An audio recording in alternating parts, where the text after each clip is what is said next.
Olá, estrategista, tudo bem? Eu sou a professora Camila Moma e farei o simulado multimídia de endocrinologia com você. A ideia aqui é criar um ambiente de treinamento para essas provas multimídias. Então preste bastante atenção nas orientações para que fique o mais real possível e para que você saia super bem lá na hora da prova. Bom, a nossa prova será constituída por 11 questões, sendo divididas em dois blocos. O primeiro bloco com 5 questões e o segundo bloco com 6 questões. Anote suas respostas. A resolução das questões será feita após o término de cada bloco.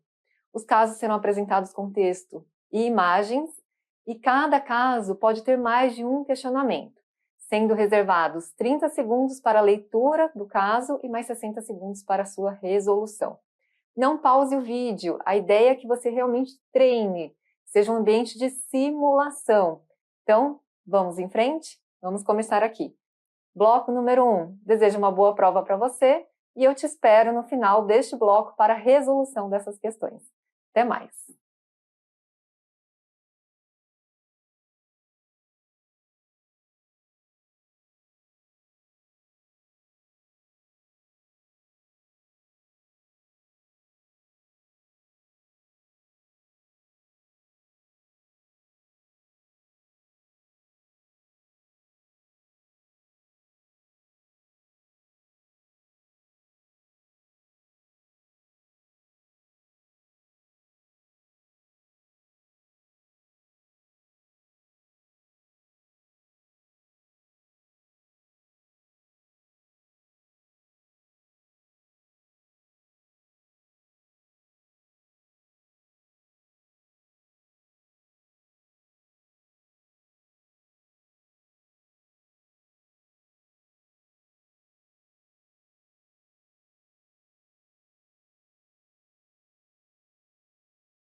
Começando então com o nosso caso número 1. Vamos ler mais de pertinho.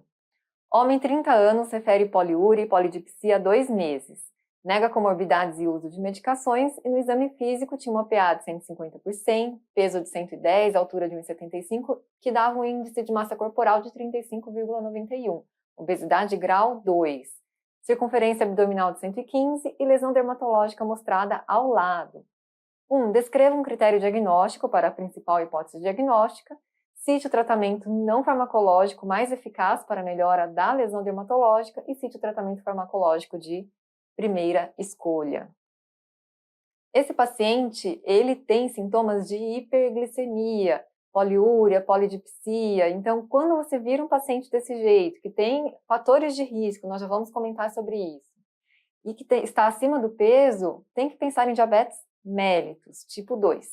O diabetes mellitus tipo 2 é uma doença poligênica com alta penetrância familiar, então é muito comum encontrar um familiar acometido com diabetes mellitus tipo 2. Tem fatores de risco associados, sendo os principais o avançar da idade, conforme o indivíduo fica mais velho, tem maior chance de desenvolver diabetes tipo 2. Obesidade, o excesso ponderal leva a maior resistência à ação da insulina, portanto, característica do diabetes tipo 2. Padrão alimentar inadequado, com dieta rica em gorduras saturadas, pobre em fibras, rica em açúcares. Sedentarismo, antecedente familiar para diabetes mellitus tipo 2 é um fator de risco para o desenvolvimento de diabetes tipo 2, por conta do que eu falei, é uma doença com alta penetrância familiar. Síndrome metabólica, cuja principal característica é a resistência à ação da insulina. Dislipidemias, principalmente o padrão hipertrigliceridemia e HDL colesterol baixo. Tabagismo presente, doenças cardiovasculares, síndrome dos ovários policísticos, porque tem relação com a resistência à ação da insulina, e pacientes que tiveram diabetes mellitus gestacional também têm maior risco de desenvolverem diabetes tipo 2. No diabetes mellitus tipo 2, nós não vamos encontrar evidências de autoimunidade contra células beta-pancreáticas, porque isso é característico do diabetes mellitus tipo 1. Então, quando você vira uma criança que tem lesão dermatológica igual ao do nosso paciente, que está acima do peso e que tem hiperglicemia, com anticorpo negativo, o anticorpo mais cobrado é o anti-GAD, essa criança tem diabetes mellitus tipo 2. Então, essa diferenciação é importante na faixa etária pediátrica, porque o diabetes mais comum nas crianças é o diabetes mellitus tipo 1. Tem sinais de resistência à insulina, como a lesão dermatológica do nosso paciente, que é uma acantose nigricans, a gente já vai falar um pouquinho mais dela. E ao diagnóstico, eu vou encontrar hiperglicemia com hiperinsulinemia. Como a principal característica do diabetes mellitus tipo 2 é a resistência à ação da insulina, as células beta-pancreáticas elas tentam produzir mais insulina para tentar vencer essa resistência.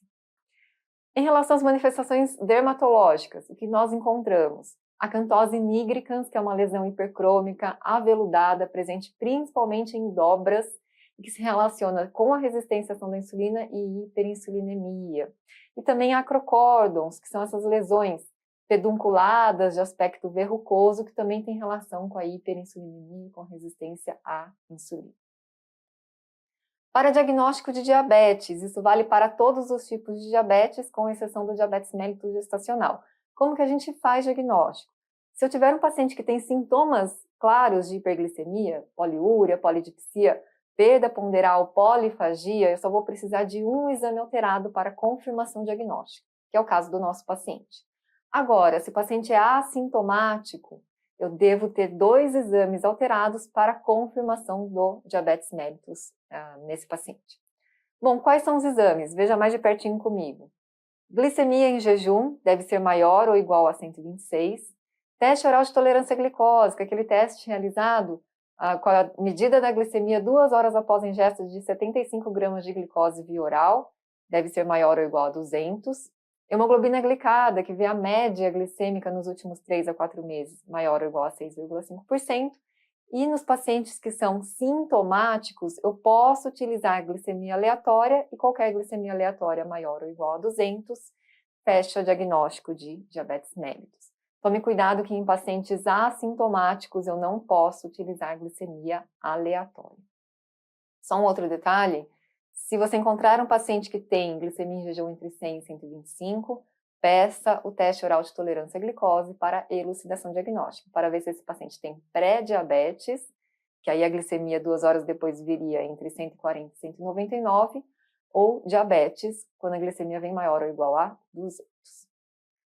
Bom, então a gente tem que pedir algum teste diagnóstico para esse nosso paciente, e caso confirme diabetes, o que é muito provável por conta dos sintomas de hiperglicemia associados aos fatores de risco para diabetes mellitus tipo 2, a gente vai ter que decidir o tratamento. Como que a gente faz isso?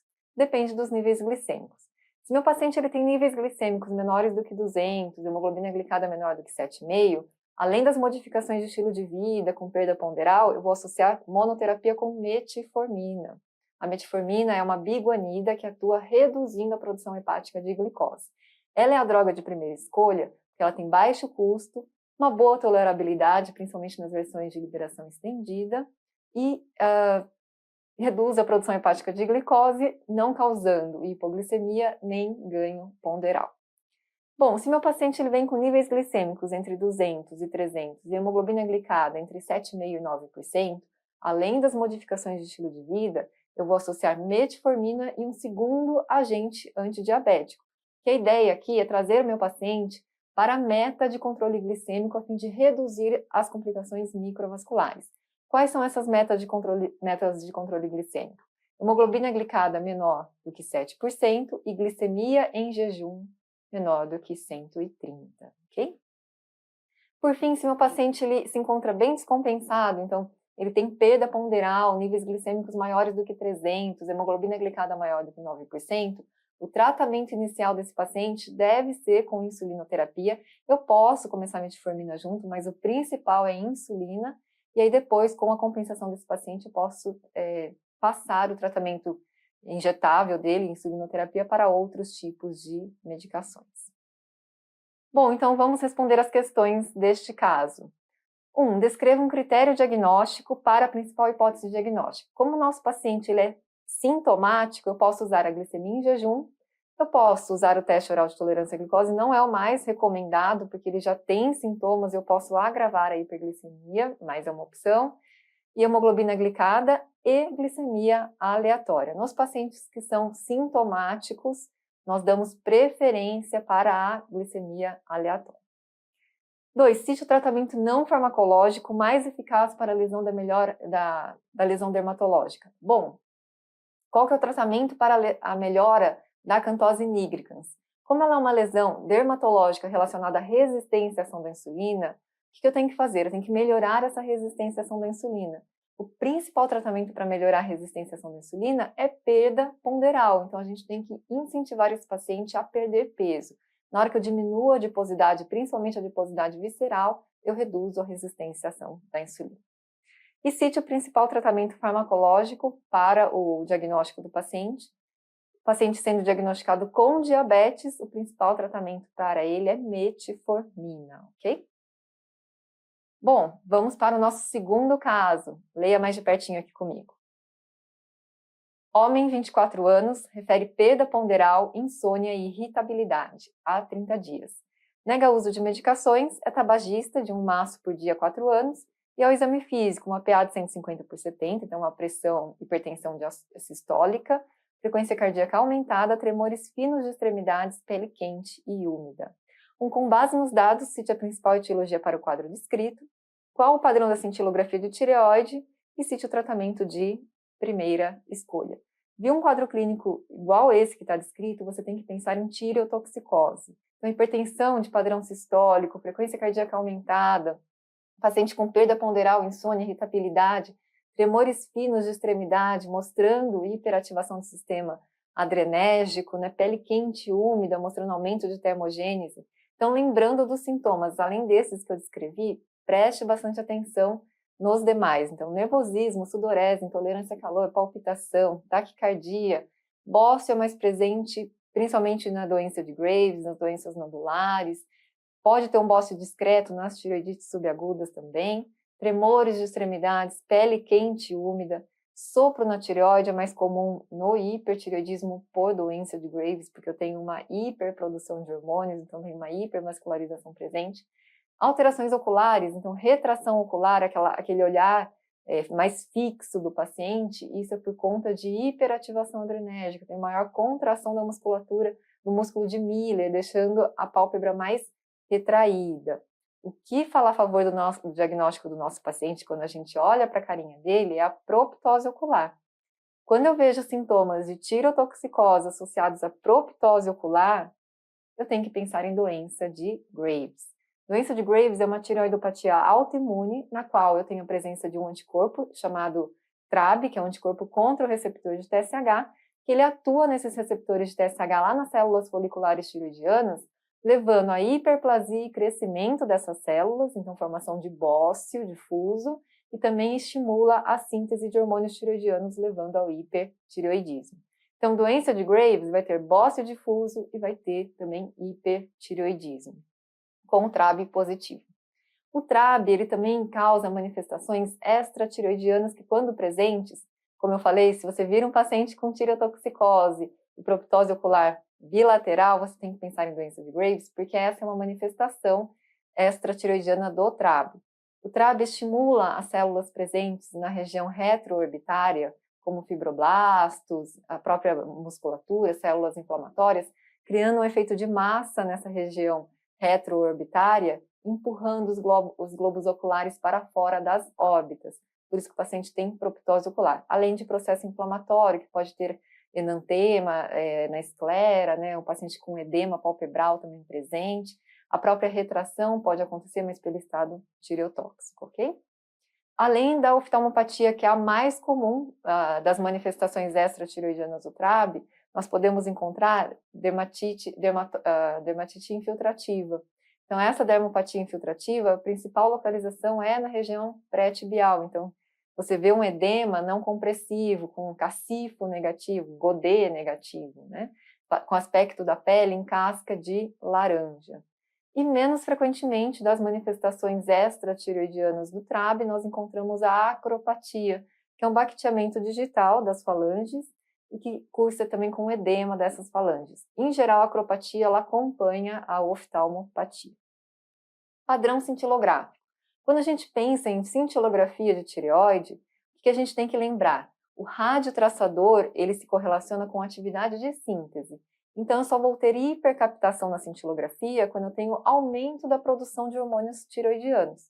Como na doença de Graves, todas as células da tireoide elas são estimuladas pelo TRAB para produzirem hormônios tireoidianos, eu vou ter uma hipercaptação difusa, um bócio difuso tóxico, que é bem esse padrão aqui na tela. Como que a gente faz tratamento da doença de Graves? Tratamento de primeira escolha são as tionamidas, que são drogas que inibem a síntese de hormônios tireoidianos, reduzindo a exposição do sistema imunológico a esses antígenos presentes na tireoide, portanto, eu tenho uma remissão da tireoidopatia autoimune. Das tionamidas, nós temos o propiltiuracil, o PTU, que é vamos dizer assim, a abreviação, e o metimazol. Em geral, a droga de escolha é o metimazol, porque ele tem o menor risco de hepatotoxicidade quando comparado ao propiltiuracil. Quando que eu vou usar o propiltiuracil como primeira escolha? No primeiro trimestre da gestação, porque nessa ocasião o propiltiuracil tem menor risco de malformações congênitas quando comparado ao metimazol. E na crise tireotóxica, porque o propiltiuracil em altas doses, além de inibir a síntese de hormônios tireoidianos, também inibe a conversão periférica de T4 a T3, que é a forma ativa do hormônio tireoidiano. Efeitos colaterais das tionamidas, né? Nós temos a granulocitose, então lembrar, é raro, mas lembrar que aquele paciente que está em uso de tionamida, que tem febre, você deve coletar um leucograma dele para avaliar neutrófilos, que ele pode fazer um quadro de neutropenia febril. E outra efeito colateral grave e felizmente raro, hepatotoxicidade, que é muito mais comum com o propiltiuracil, por isso que ele não é a droga de primeira escolha para tratamento dos indivíduos em geral. Outra opção terapêutica é o iodo radioativo. Quando é que a gente vai usar iodo radioativo? Naqueles pacientes que estão em uso de tionamidas por pelo menos 2 anos, que não remitem do quadro de hipertireoidismo, ou que estão bem controlados, mas com doses muito elevadas, ou que possuem um bócio mais, vamos dizer assim, de volume maior, que aí a chance de remissão com o uso de tionamidas é menor. O iodo ele é contraindicado em duas situações: na gestação e na oftalmopatia moderada a grave que está em atividade, aquela oftalmopatia que tem infiltração, que tem inflamação, ok? Por quê? Na gestação, o uso do radiodo, ele cria uma tireoidite actínica, queimando a tireoide da mãe, mas também faz a mesma coisa na tireoide fetal, então leva a um hipotireoidismo congênito fetal. Já nos pacientes que têm oftalmopatia moderada grave, na hora que faz essa tireoidite actínica, libera-se muito antígeno em circulação, o que estimula o sistema imunológico a produzir mais TRAB, levando à piora da inflamação retroorbitária, piorando o quadro ocular. Por fim, a última modalidade é a tireoidectomia, que deve ser total no caso de doença de Graves, porque não pode sobrar nenhum pedacinho de tireoide, porque senão o TRAB vai lá e vai estimular esse restinho de tireoide e o paciente nunca vai remitir do quadro tireotóxico. Quando que a gente indica tireoidectomia total no paciente com doença de Graves?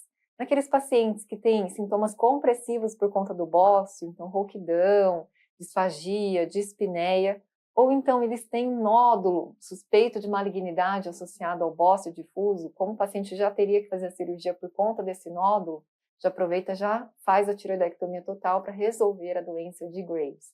Ou então naqueles pacientes que vão ser submetidos a alguma abordagem cervical, como por exemplo, paciente com hiperparatireoidismo primário, que vai ter que retirar, fazer uma paratireoidectomia, também a gente aproveita o tempo cirúrgico e tira a tireoide, ok? Então, quanto aos efeitos adversos da tireoidectomia, lembrar de sangramentos. Lembre-se que a tireoide da doença de Graves é uma tireoide hipervascularizada, lesão do nervo laringeu recorrente, a tireoide é bem grande, e também hipoparatireoidismo por lesão inadvertida das paratireoides. Vamos responder então aos questionamentos. 1. Com base nos dados, cite a principal etiologia para o quadro descrito. Tireotoxicose com proptose ocular, não tenha dúvida, isso é doença de Graves. Qual o padrão da cintilografia de tireoide? Como eu disse, o radiotraçador se correlaciona com atividade de síntese. Como eu tenho aumento da síntese hormonal em toda a tireoide na doença de Graves, eu vou ter uma hipercaptação difusa, um bócio difuso hipercaptante. E cite o tratamento de primeira escolha, como eu disse, as tionamidas são o tratamento de primeira escolha. Como o nosso paciente, ele é um homem, 24 anos, não é gestante, não está em crise tireotóxica, a escolha é o metimazol para ele, ok? Vamos para o próximo caso, então, caso número 3. Leia aqui comigo. Mulher, 45 anos, conta perda ponderal de 10 quilos, fadiga e anorexia há 6 meses, além de escurecimento visual e mal-estar ao se levantar. Atualmente não faz uso de medicações, mas refere tratamento para tuberculose há 1 ano. Ao exame físico, ela tem uma hipotensão postural, veja que tem uma queda da pressão arterial sistólica maior ou igual a 20 milímetros de mercúrio e da diastólica maior ou igual a 10 milímetros de mercúrio.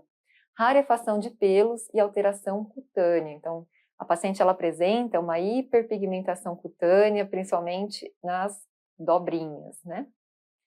Qual o exame Bom, em relação aos questionamentos. 1. Cite a principal hipótese diagnóstica. 2. Qual exame deve ser solicitado para confirmação? E 3. Como você esperaria encontrar a glicemia, a contagem de linfócitos e os níveis de potássio? Essa paciente, ela tem manifestações clínicas que falam a favor de insuficiência adrenal. Insuficiência adrenal, as manifestações são muito, vamos dizer assim, inespecíficas. Cansaço, anorexia, perda ponderal, mas ela também tem uma hipotensão postural. Ela tem essa história de tratamento para tuberculose, a gente já vai chegar nesse ponto. Então, quando eu suspeito que o meu paciente ele tenha insuficiência adrenal, eu tenho que lembrar que essa insuficiência adrenal, a principal característica é o hipocortisolismo. E pode ser resultante de defeito intrínseco no córtex adrenal, aí nessa situação a gente chama de insuficiência adrenal primária, ou pode ser devido a defeitos de produção de ACTH, uma insuficiência adrenal secundária, ou então por defeitos intrínsecos lá no hipotálamo, uma insuficiência adrenal terciária. A insuficiência adrenal terciária é a causa mais comum de insuficiência adrenal e ocorre quando o paciente faz uso de glicocorticoide por um tempo mais prolongado e tem uma suspensão abrupta desse glicocorticoide. Como o glicocorticoide ele causa um feedback negativo lá no hipotálamo, eu vou ter uma diminuição de CRH, e o CRH ele não estimula a hipófise a produzir ACTH e, consequentemente, a ACTH não estimula o córtex adrenal a produzir cortisol. No córtex adrenal, nós temos 3 zonas responsáveis pela esteroidogênese dos hormônios adrenais. A primeira zona é a zona glomerulosa, que é responsável pela produção de aldosterona. Essa zona é a única do córtex adrenal que não é dependente do ACTH. O ACTH tem uma função ínfima em estimular a produção de aldosterona. O principal estímulo para a produção de aldosterona é a angiotensina 2 e os níveis circulantes de potássio. Por que eu quero que você guarde isso? Porque na insuficiência adrenal secundária e terciária, nas quais eu tenho uma redução do ACTH, eu não vou ter comprometimento da zona glomerulosa, portanto, eu não vou ter comprometimento da produção de aldosterona. Isso só ocorre na insuficiência adrenal primária. Outras zonas do córtex adrenal. Eu tenho a zona fasciculada, que ela é responsável pela produção de cortisol, e o principal estímulo é o ACTH. E, por fim, a zona reticulada, que é responsável pela produção de esteroides sexuais, então, tanto estradiol quanto dihidrotestosterona. Veja que a nossa paciente ela tem uma rarefação de pelos. Isso é comum em pacientes que têm comprometimento da zona reticulada. E também ela é dependente de ACTH. Manifestações clínicas da insuficiência adrenal. Como eu disse inicialmente, os sintomas são bem específicos. Fadiga, perda ponderal, cansaço, hipotensão postural. Tem sintomas sugestivos de agudização, como náuseas, vômitos, dor abdominal, hipoglicemia, hipotensão. E alterações laboratoriais, como presença de hiponatremia. Lembre-se que o cortisol ele é um hormônio tônico vascular. Na hora que eu tenho deficiência do cortisol, eu tenho menor tônus vascular, isso é sentido pelos baroreceptores do sistema nervoso central, que levam à secreção de vasopressina. A vasopressina aumenta a reabsorção de água pelos rins. Na hora que eu aumento a reabsorção de água pelos rins, eu diluo o sódio presente no sangue. Também posso ter anemia de padrão de doença crônica, neutropenia, porque eu tenho menor liberação, na falta do cortisol, eu tenho menor liberação dos granulócitos para a periferia. Tenho linfocitose com eosinofilia. Aqui é o contrário do que acontece com os neutrófilos. Quando eu tenho pouco cortisol presente, eu não recruto de volta os linfócitos e os eosinófilos para os órgãos linfóides onde eles são destruídos. Portanto, eles ficam mais tempo em circulação. Por isso que eu tenho linfocitose e eosinofilia na insuficiência adrenal. E eu posso ter hipoglicemia, lembrando que o cortisol é um hormônio contrarregulador de insulina, que aumenta a produção hepática de glicose e aumenta a resistência periférica à ação da insulina. Essa hipoglicemia pode acontecer principalmente durante o jejum. Como que a gente diferencia clinicamente a insuficiência adrenal primária da insuficiência adrenal central, que é a secundária e a terciária? Tem 2 coisas que devem chamar a sua atenção: a hiperpigmentação mucocutânea e a hipercalemia. Vamos falar um pouquinho primeiro da hiperpigmentação mucocutânea. Como que ela acontece? Quando eu tenho insuficiência adrenal primária, eu tenho um comprometimento do córtex adrenal. Então, eu vou ter uma diminuição do cortisol. Essa redução do cortisol vai fazer um feedback positivo lá no hipotálamo, que se encontra íntegro. Como ele está íntegro, ele vai responder a essa queda do cortisol com aumento de CRH. E esse CRH ele vai estimular a produção de proopiomelanocortina, que é o precursor do ACTH. Então, eu tenho aumento de proopiomelanocortina, que lá na hipófise ele é quebrado em ACTH e MSH. Esse MSH é um hormônio estimulador de melanócitos. Então, como eu tenho bastante MSH presente, eu vou estimular os melanócitos, resultando em hiperpigmentação. Na insuficiência adrenal secundária e terciária, eu não tenho hiperpigmentação mucocutânea, porque eu tenho comprometimento do hipotálamo e eu tenho comprometimento da hipófise. Então, eu não produzo PONC, consequentemente, eu não produzo MSH, ok? Nossa paciente ela tem hiperpigmentação mucocutânea, então ela tem insuficiência adrenal primária. Outro aspecto que a gente tem que lembrar que está presente na insuficiência adrenal primária e não na central é a hipercalemia. Lembra que eu falei que a zona glomerulosa ela não se encontra acometida na insuficiência adrenal central, porque ela não é dependente de ACTH, ela depende mais da ação da angiotensina 2 e dos níveis de potássio. Então, na insuficiência adrenal central, eu não vou ter alteração de aldosterona. Qual que é a função da aldosterona? Reabsorver sódio e água nos rins e expoliar potássio. Quando eu tenho falta de aldosterona, como acontece na insuficiência adrenal primária, eu acabo retendo mais esse potássio e acabo expoliando mais sódio, que contribui também para a hiponatremia.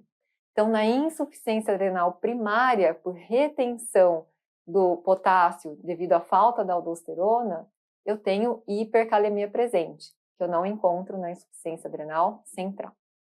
Então, fechando, para diferenciar a insuficiência adrenal primária de central, eu vou encontrar hiperpigmentação mucocutânea, hipercalemia e níveis elevados de ACTH, ok? Quais são as causas de insuficiência adrenal primária? Então, em áreas urbanas, países mais desenvolvidos, adrenalite autoimune. Lembra do diabetes mellitus tipo 1, que tem ataque imunológico contra células beta-pancreáticas? Na adrenal, isso também pode acontecer contra enzimas da esteroidogênese. Infecções, principalmente tuberculose e paracoccidioidomicose. Nossa paciente fez um tratamento para tuberculose há 1 ano. Às vezes ela não fez um tratamento muito adequado e essa tuberculose ela recidivou com acometimento adrenal.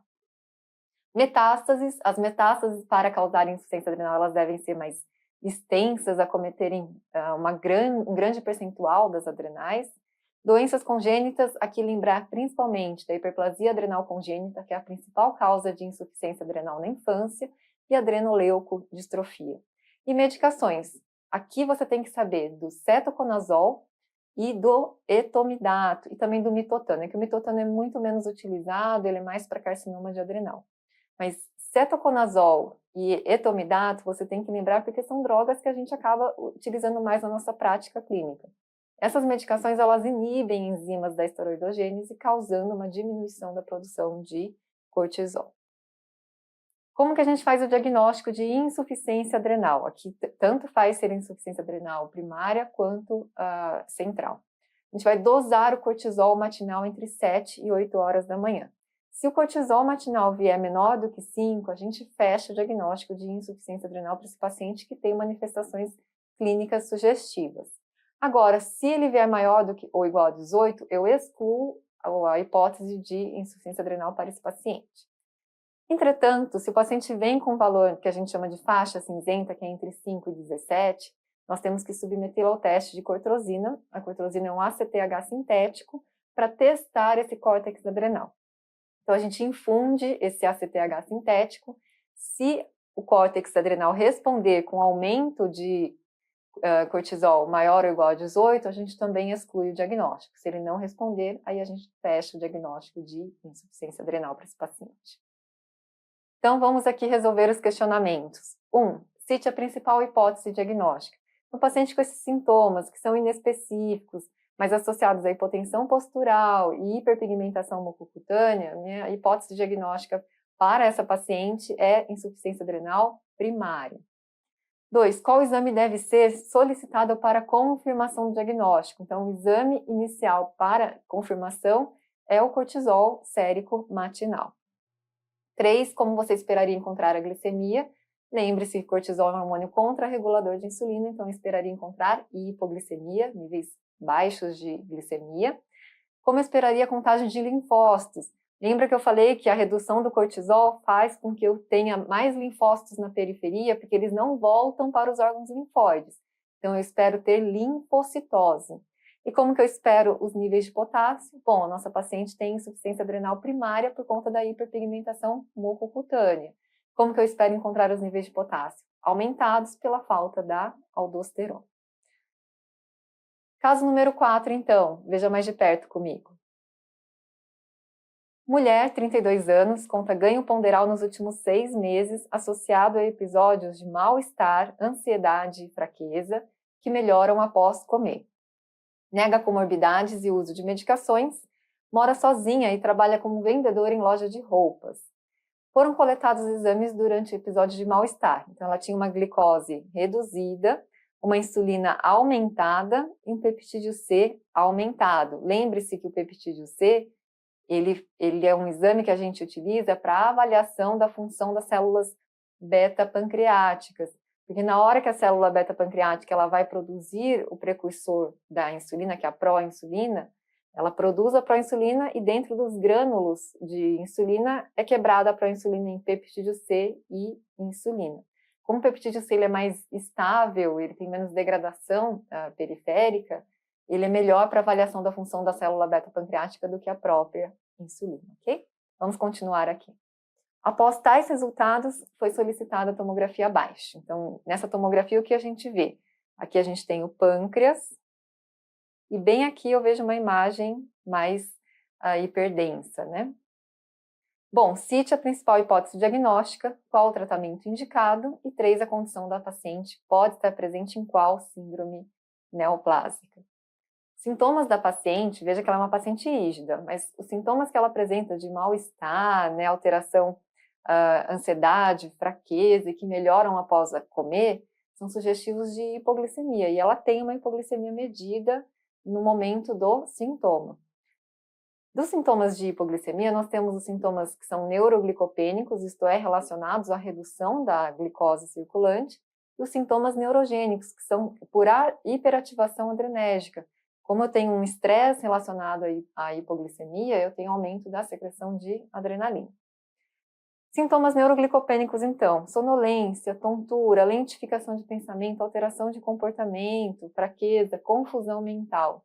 Já os sintomas neurogênicos, lembrados tremores, palpitações, ansiedade, sudorese, sensação de fome e parestesias. Paciente com sintomas de hipoglicemia, o primeiro passo que a gente tem que fazer é confirmar a tríade de Whipple. O que é a tríade de Whipple? Bom, meu paciente, primeiro ponto, tem sintomas de hipoglicemia? Sim. A glicemia no momento é reduzida, menor do que 55? Sim. E aí, na hora que eu oferto glicose para esse paciente, ele tem reversão dos sintomas? Se sim, ele fecha a tríade de Whipple. Na hora que a gente fecha a tríade de Whipple, a gente pode prosseguir na investigação, porque esse paciente realmente tem hipoglicemia. Como que a gente faz investigação? Em pacientes que são rígidos, né, como a nossa paciente, ela está ganhando peso até, a investigação deve ser feita da seguinte maneira: a gente vai dosar determinados exames no momento dos sintomas. Quais exames que a gente deve dosar? Glicemia, para comprovar que o paciente está fazendo uma hipoglicemia. Insulina, peptídeo C e pró-insulina, para avaliar se essa hipoglicemia é relacionada ao aumento da secreção de insulina.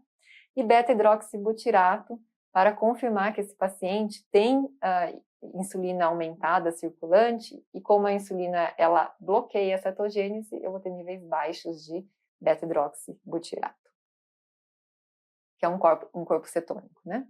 Agora, se eu não consigo colher os exames desse meu paciente no momento da hipoglicemia, eu vou fazer o teste de jejum prolongado para esse paciente. A gente interna o paciente, deixa ele em jejum, ele tem que se manter ativo durante o período do jejum, ele pode tomar líquidos não calóricos, e quando a glicemia do meu paciente começar a cair para menos que 60, a gente vai coletar os exames a cada 1-2 horas. E o teste ele é interrompido quando o paciente ele tem glicemias menores do que 45 de forma sintomática, ou quando ele tem sintomas de hipoglicemia com glicemias menores do que 55. Bom, nossa paciente, então, no momento dos sintomas, foram coletados os exames, ela tem uma glicemia reduzida e ela tem aumento da insulina e do peptídeo C, mostrando que ela tem uma hipoglicemia hiperinsulinêmica endógena. Por que endógena? Porque eu tenho aumento da produção de insulina pelas células beta-pancreáticas. Nessa situação, eu tenho que pensar nas seguintes hipóteses: insulinoma, que é o principal tumor neuroendócrino do pâncreas, produtor de insulina; hipoglicemia pancreatogênica não insulinoma, que é uma causa super rara relacionada a uma hiperplasia dessas células beta-pancreáticas; bypass gástrico também pode causar hiperplasia das células beta-pancreáticas e levar a um processo de hipoglicemia hiperinsulinêmica; uso de drogas que estimulam a secreção de insulina de forma independente dos níveis glicêmicos, como as sulfonilureias e as glinidas; e hipoglicemia autoimune, na qual eu tenho anticorpos que se ligam à insulina e aí, depois de algum tempo, acaba se desligando dessa insulina. Por que é hiperinsulinêmica nessa situação? Porque como o anticorpo se liga na insulina, o nível de glicose mantém alto e a célula beta interpreta isso como necessidade de produzir ainda mais insulina. Bom, para nossa paciente que tem aqueles sintomas, viu sintomas de hipoglicemia, confirmou tríade de Whipple, tem glicemia baixa com hiperinsulinemia, eu vou investigar insulinoma para ela. Então, a realização do exame tomográfico foi bem indicado. E quando eu tenho a presença do tumor, eu faço o diagnóstico de insulinoma. Quais são as características do insulinoma? Lembrar que o insulinoma é um tumor neuroendócrino, é o principal tumor neuroendócrino pancreático, mais comum, isso vive caindo em provas de residência. Qual é o tumor neuroendócrino pancreático mais comum? Qual é o tumor neuroendócrino mais comum do pâncreas? Insulinoma. Em geral, ele é pequeno. O que a gente tem que lembrar do insulinoma? Ele tem uma regrinha dos 10. Então, 10% costumam ser múltiplos, maioria isolado, 10% são malignos e 10% podem vir associados à neoplasia endócrina múltipla tipo 1. A neoplasia endócrina múltipla tipo 1 é uma síndrome neoplásica na qual eu tenho mutações no gene NEN1 que levam a tumores em diversos órgãos nos quais esse gene é expresso. Eu chamo essa síndrome de síndrome dos 3 Ps. Por quê? Nós temos tumores de paratireoides levando ao hiperparatireoidismo primário, tumores de pâncreas e trato gastrointestinal, sendo os principais o gastrinoma e o insulinoma, e tumores de pituitária, sendo o principal o prolactinoma, mas eu posso ter qualquer tumor hipofisário hiperfuncionante nessa situação. Tratamento do insulinoma é cirúrgico. Então, como que eu vou fazer o tratamento? Depende do tamanho, depende se ele é isolado. Se for um tumor pequeno, isto é, menor do que 2 centímetros, único, e que não afeta o ducto pancreático, a enucleação do tumor é suficiente para a resolução da hipoglicemia. Agora, se é um tumor maior que 2 centímetros, ou se o tumor é múltiplo, ou se esse tumor acomete o ducto pancreático, aí o paciente deve ser submetido a pancreatectomia parcial. Bom, vamos responder as nossas questões aqui. Cite a principal hipótese diagnóstica, então paciente com sintomas de hipoglicemia de fato e hiperinsulinemia e que tem uma lesão pancreática, principal hipótese diagnóstica aqui é insulinoma. 2, qual modalidade de tratamento indicada? Cirúrgica. 3, a condição da paciente pode estar presente em qual síndrome neoplásica? Lembrar da neoplasia endócrina múltipla tipo 1, síndrome dos 3 Ps. Último casinho aqui então, caso 5, vamos ver mais de pertinho? Mulher, 66 anos, vem à consulta devido a dor lombar de ritmo mecânico, média intensidade há 2 semanas. Refere menopausa 50 anos e cirurgia bariátrica por bypass gástrico há 15 anos, mantendo o índice de massa corporal normal. Faz uso de polivitamínicos, metilcobalamina sublingual, vitamina B12, né, sublingual, e vitamina D 30.000 unidades por semana. Traz exames laboratoriais e densitometria óssea e radiografia da coluna devido a essa dor lombar de ritmo mecânico. Bom, dos exames laboratoriais, nós temos um cálcio normal, PTH normal, vitamina D normal também, função renal normal e hormônio tiroidiano, TSH normal. Densitometria óssea mostrando em L1, L4, menos 1,5 desvios padrões, em colo de fêmur, menos 1,2 desvios padrões, em fêmur total, menos 1,2 desvios padrões. Qual o diagnóstico da paciente? 2, cite o tratamento de primeira escolha, e 3, qual o tipo de cálcio que deve ser prescrito. Então, veja bem a imagem da nossa paciente, eu vou colocar de novo essa imagem para a gente olhar, mas ela tem uma alteração vertebral, aqui também um pouquinho, que isso é osteoporose, isso é uma fratura de fragilidade. Mas professora, os níveis densitométricos dela estão em osteopenia, eu chamo de osteoporose mesmo assim? Sim, eu já vou falar dos critérios diagnósticos, mas quando a gente tem uma fratura de fragilidade, esse paciente ele passa a ter osteoporose independentemente dos seus valores na densitometria. Vamos lembrar os fatores de risco para osteoporose e fraturas, veja mais de pertinho. Bom, idade avançada, sexo feminino, raça branca, menopausa precoce, porque tem menor exposição temporal ao estradiol, né? Artrite reumatoide também aumenta o risco de fraturas. Causas secundárias de osteoporose, como diabetes, doença inflamatória intestinal, hipertireoidismo, doença pulmonar obstrutiva crônica. Antecedente pessoal de fratura por fragilidade, então se o paciente teve uma fratura por fragilidade, ele tem maior risco de ter uma segunda. Antecedente familiar de fratura por fragilidade, isso também, se o paciente já teve pai ou mãe que teve fratura por fragilidade, ele também tem maior risco. Uso de glicocorticoides, só prestar atenção que não precisa ser dose super elevada para aumentar risco de fratura. Baixo índice de massa corporal, sedentarismo, tabagismo, ingesta excessiva de bebidas alcoólicas, imobilização prolongada por maior reabsorção óssea, baixa ingesta dietética de cálcio, lembrar das síndromes de má absorção intestinal, como doença celíaca, doença inflamatória intestinal, também lembrar da intolerância à lactose, os pacientes tendem a consumir menos derivados de leite nessas situações, o que leva a uma redução da ingesta dietética de cálcio, e deficiência de vitamina D por redução na absorção intestinal do cálcio. Quais são os critérios diagnósticos para a osteoporose? Então, para eu diagnosticar a osteoporose, eu tenho que ter um T-score menor do que menos 2,5 desvios padrões em qualquer sítio avaliado ou uma fratura por fragilidade. Quais são as fraturas por fragilidade? Aqui você não precisa decorar os tipos de fratura, eu só quero que você olhe bem o aspecto da fratura para guardar na mente, quando você vir um raio-x, identificar prontamente que isso se trata de uma fratura por fragilidade. Veja mais de pertinho aqui. Então, eu tenho a deformidade em cunha, tenho a deformidade bicôncava e a deformidade por esmagamento. A nossa paciente ela tem uma deformidade bicôncava, então, uma fratura de fragilidade. Como que é feito o tratamento, então? Nossa paciente ela tem diagnóstico de osteoporose. Eu tenho que acertar a ingesta dietética de cálcio dessa paciente, lembrando que a ideia é manter 1,2 gramas de cálcio por dia, prioritariamente na alimentação. Se essa paciente não consegue atingir essa ingesta de cálcio, a gente suplementa. Como a nossa paciente é uma paciente que fez cirurgia bariátrica, é muito pouco provável que ela consiga a quantidade necessária por má absorção devido à cirurgia. Então, a gente tem que suplementar cálcio para ela. Qual o tipo de cálcio que a gente suplementa?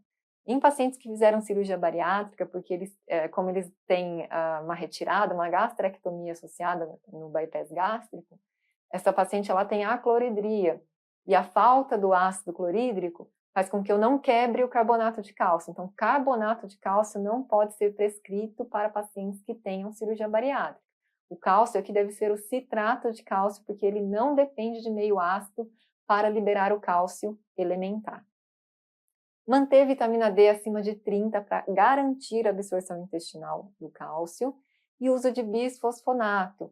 Os bisfosfonatos são as drogas de primeira escolha, são drogas antirreabsortivas, vão diminuir a reabsorção óssea, porque elas atuam na matriz óssea, né, inibindo a formação da bode em escova pelos osteoclastos. Isso faz com que o osteoclasto não consiga reabsorver a matriz óssea. Quais são as drogas dentre os bisfosfonatos que a gente dá preferência? Risedronato e alendronato. Ibandronato não é uma droga de primeira escolha, apesar de ser um bisfosfonato, porque não reduz fratura de quadril. A fratura de quadril é a que é mais relacionada à morte e mortalidade. Então, eu tenho que reduzir tanto fratura vertebral quanto fratura de quadril. Se eu não reduzo fraturas de quadril, eu não posso ter o ibandronato como droga de primeira escolha, ok? Quais são os efeitos adversos dos bisfosfonatos? Nos bisfosfonatos via oral, nós temos efeitos adversos em trato gastrointestinal. Então, piora de refluxo, dispepsia, epigastralgia. Então, aquele paciente que tem histórico de úlceras pépticas, tem uma doença do refluxo mais grave, o bisfosfonato é uma contraindicação porque vai agravar os sintomas desse paciente. Hipocalcemia pode ocorrer, é muito mais comum quando a gente faz uso de bisfosfonato endovenoso, como ácido zoledrônico. Até lembre-se que no tratamento da hipercalcemia aguda a gente faz uso de bisfosfonato e é o ácido zoledrônico para impedir a reabsorção óssea. E de efeitos colaterais graves, porém raros, osteonecrose de mandíbula e fraturas atípicas de fêmur. Para redução do risco de fratura atípica de fêmur, nós tendemos a fazer a gente chama de intervalo da droga naqueles pacientes que não têm um risco aumentado de fratura, após 5 anos do uso do bisfosfonato, a gente para por 2 anos. Eles são contraindicados quando o paciente tem uma taxa de filtração glomerular menor do que 35. Então, nessas situações, eu não uso bisfosfonato, eu posso utilizar uma outra droga, que é o denosumab, que é um anticorpo monoclonal contra o RANQL, que também vai reduzir a reabsorção óssea. Vamos responder as questões aqui, então.